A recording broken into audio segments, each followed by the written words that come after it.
নমস্কার বন্ধুরা, কেমন আছো সবাই? আশা করি সকলে বেশ ভালো আছো। আর আজ কিন্তু সকাল সকাল একেবারে রেডি হয়ে গেছি। তারপরে তোমাদের সামনে চলে এসেছি, তোমাদের সাথে একটু গল্প করব আর কাজগুলো গুছিয়ে নেব। তো আজ কিন্তু কোনো একটা জায়গায় যাওয়ার উদ্দেশ্যে একেবারে সকাল সকাল রেডি হয়ে গেছি। তো যেহেতু বাচ্চা কাচ্চা নিয়ে যাব, সাথে একটু খাবার নিয়ে যাচ্ছি। যেহেতু বাড়ি থেকে সেরকম কিছু খেয়ে যাচ্ছি না, তো একেবারে সেই জায়গায় গিয়ে তারপরে খাওয়া দাওয়া করব। তাই যেহেতু বাচ্চা মানুষ নিয়ে যাচ্ছি, তাই সাথে একটু বিস্কুট নিয়ে নিলাম। তো এইবার আমরা বেরিয়ে পড়েছি। তো কোথায় যাচ্ছি আমরা, তো পুরোটাই তোমাদের সাথে শেয়ার করব, তবে ভিডিওটা কিন্তু দেখতে থাকো। আর যেতে যেতে দেখো কিরকম গ্রাম্য পরিবেশ, এত ভালো লাগছে।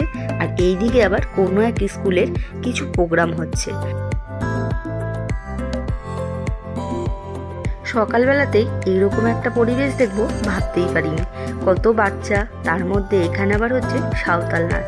তো তোমরা কিন্তু দেখো, আমিও দেখতে দেখতে যাই।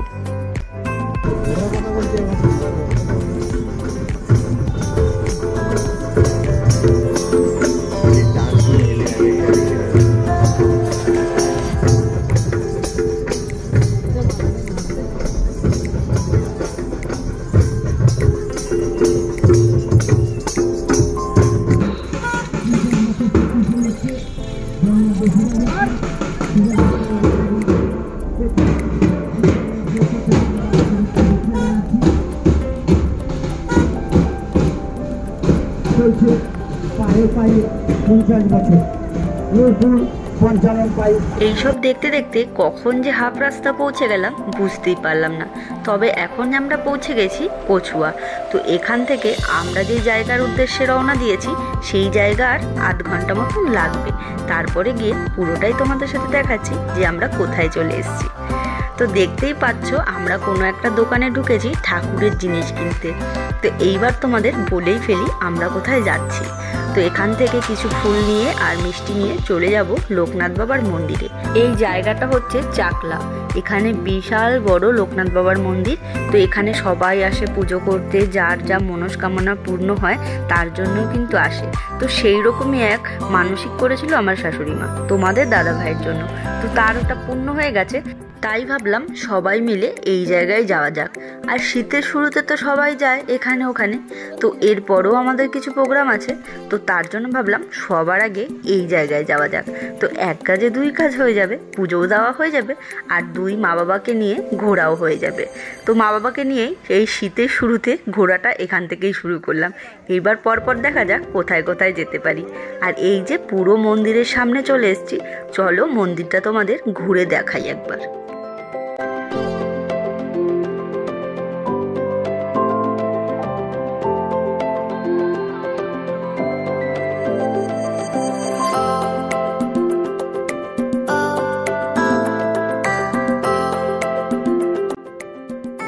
এদিকে আমাদের রেখে তোমাদের দাদা ভাই আগেই ঢুকে গেছে। আর আমাদের এখানে একটু জুতো রাখতে সময় একটু বেশিক্ষণ লেগে গেল। তো এক একটা জুতো রাখতে 2 টাকা করে নেয়। তো এটা খুব ভালো সিস্টেম একটা, মানে জুতোর কোনো রাখার ভয়ও নেই আর কোনো জায়গারও দরকার নেই। নির্দিষ্ট একটা জায়গায় রেখে এইবার আমরা মন্দিরের ভেতরে প্রবেশ করি। তো এই যে সামনে কিন্তু ঠাকুর মন্দিরটা রয়েছে একটা, আর পেছনে আর একটা লোকনাথ বাবা আছে। তো এইখানে এই জায়গাটা পুজো দিলে না মনটা খুব শান্তি লাগে। কারণ নিজের হাতে বাবাকে স্নান করানো, মালা পরানো, প্রসাদ দেওয়া সব কিছুই নিজেরা হাতে করে করতে পারি। আর সামনের দিকে না এত কিছু করা যায় না, তাই আমরা যখনই আসি চেষ্টা করি এই জায়গায় পুজো দেওয়ার। তো সবাই মিলে এখানে একটু শান্তি করে বাবাকে পুজো দিয়ে নিচ্ছি। আর এই যে মা আগে পুজো দিচ্ছে, এরপর আমরা একে একে সবাই পুজো দেবো।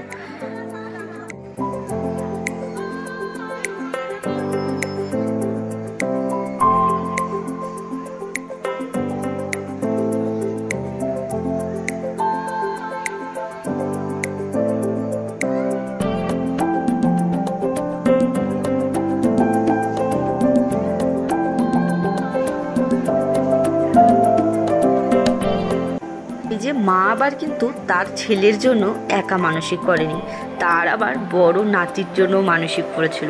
তাই বড় ননদের ছেলে মেয়েকেও সাথে করে নিয়ে আসা হয়েছে। আর মা যখন মানসিক করেছিল তখন ঠাকুরকে বলেছিল, আমার নাতি বড় হয়ে নিজের হাতে তোমায় পুজো দেবে। তাই এই যে আমার বড় ভাগনা, একে দিয়েও মা পুজো দিয়ে নিল।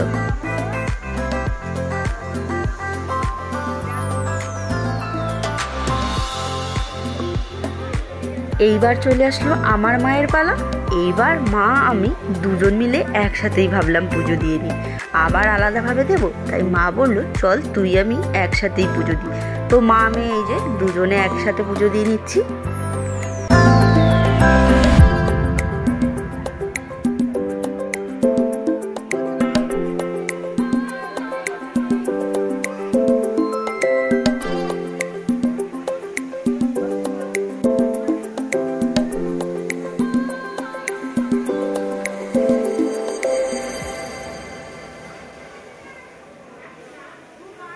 এদিকে আমি মা পুজো দিচ্ছি, আর মা কিন্তু বারবার ভাইকে খুঁজছে যে ভাই কোথায়, বারবার করে ডাকছে ভাইকে, এই তুই একটু পুজো দে।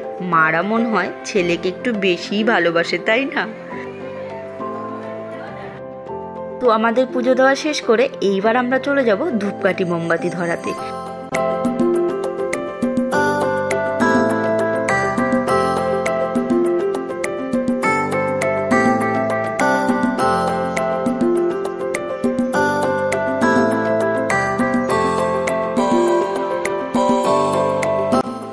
এইবার চলে এসেছি ধূপকাঠি মোমবাতি জ্বালানোর জায়গায়। তো এখানে সবাই যে যার মন চায় মনস্কামনা মানে ঠাকুরকে জানিয়ে ধূপকাঠি মোমবাতি জ্বালাতে হয়। তো একে একে সবাই ধূপকাঠি মোমবাতি জ্বালাক। আমি কিন্তু আর একটা কাজ করে এসেছি। আমরা যে জায়গাটায় পুজো দিচ্ছিলাম সেখানে না ধূপকাঠি জ্বালানো বারণ, মোমবাতি আর ধূপকাঠি। আমি আবার সবার চোখের আড়ালে একটু ধূপকাঠি মোমবাতি জ্বালিয়ে মায়েদের হাতে দিয়ে বললাম একটু ঘুরিয়ে দেখিয়েই দাও। তো এই যে আবার এখানে চলে এসেছি একে একে সবার হলে, তারপর একটু ঘোরাঘুরি করে সোজা চলে যাব খাবারের জায়গায়।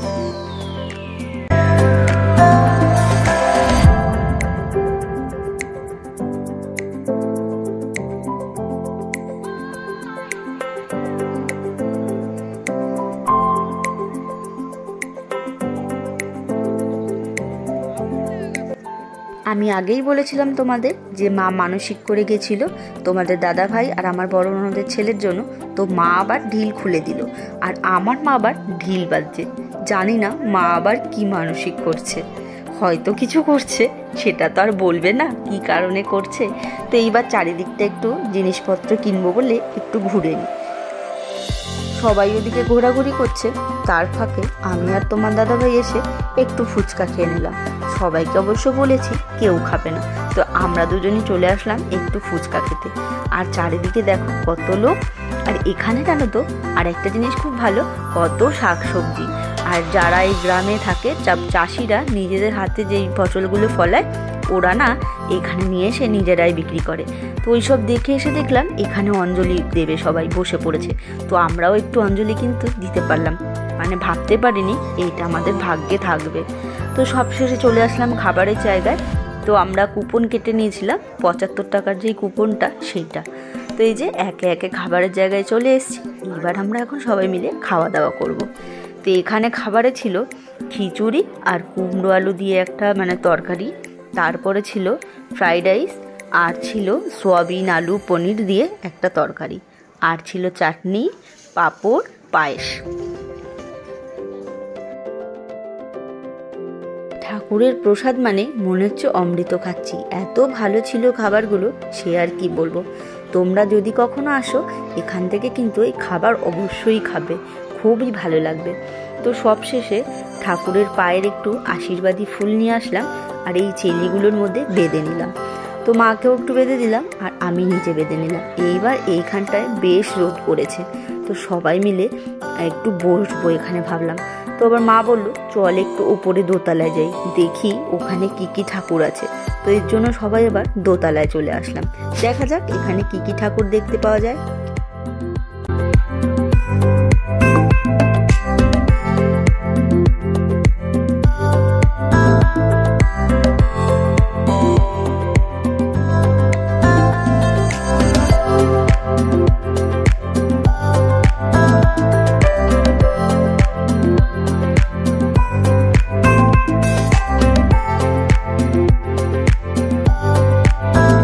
দোতলাতে এসেও কিন্তু বেশ ভালো লাগছে, কত ঠাকুর বাবা। ওপরে না আসলে তো জানতেই পারতাম না যে এখানেও এত ঠাকুর রয়েছে। কত সুন্দর লাগছে না, কতটা কি তোমাদের দেখাতে পারছি বুঝতে পারছি না। তবে চেষ্টা করছি দেখানোর। এই যে গোপু সোনা বসে আছে খাটের ওপর, কি ভালো লাগছে তাই না বলো?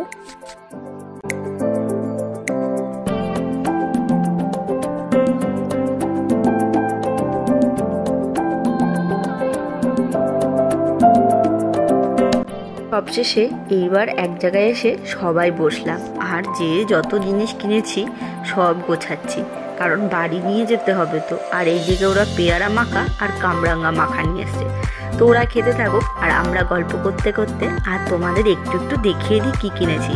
আসন কিনেছি অনেকগুলো, আর এই যে একটা রাধাকৃষ্ণর মূর্তি কিনেছি, আর একটা কিনেছি বজরংবলীর মূর্তি। এটা মাকে দিলাম, আর বজরংবলীটা তোমার দাদা কিনেছে, মানে আমাদের বাড়িতে রাখবে। তো সবশেষে আজকের মতন ভিডিওটা এইটুকুই। যদি তোমাদের ভালো লেগে থাকে তাহলে অবশ্যই একটা লাইক করো। আবার আসবো অন্য কোনো ভিডিও নিয়ে।